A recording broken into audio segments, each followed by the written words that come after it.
স্টিলের ব্রিজ, এই ব্রিজ দিয়ে শুধুমাত্র মানুষ পারাপার হবে, অন্য কিছুই না।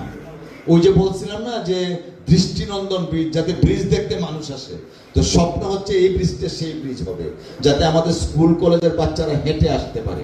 কারণ আমাদের শিবগঞ্জ ঘাট আর তেরিবাজার এই জায়গাটাকে তো আমাদের সচল রাখতে হবে।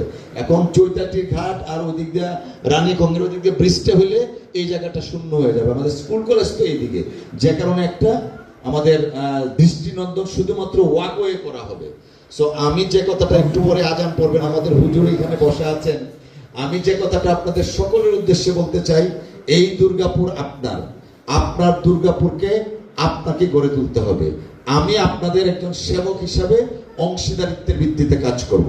আজকে যারা ইঞ্জিনিয়ার সাহেবরা আসছেন, দীর্ঘদিন যাবত ওনারা পরিশ্রম করে আজকে এটা দিচ্ছেন।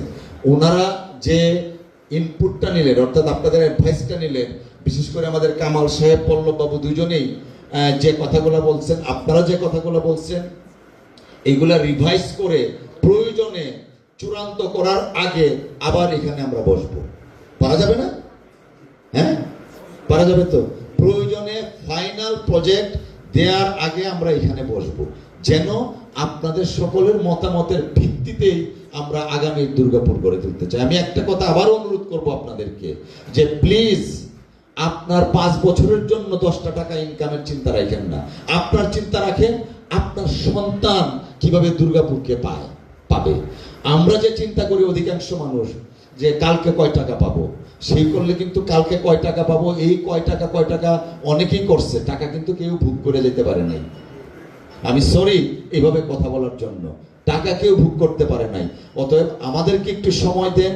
আমি চেষ্টা করছি, আপ্রাণ কাজ চেষ্টা করছি, দিন রাত চেষ্টা করছি, যেন এই দুর্গাপুরকে 5 বছরের মধ্যে আগামী 50 বছর যেন কোনো ওই লেভেলে কাজ না করতে হয়, এই দুর্গাপুর আমরা গড়ে তুলতে চাই।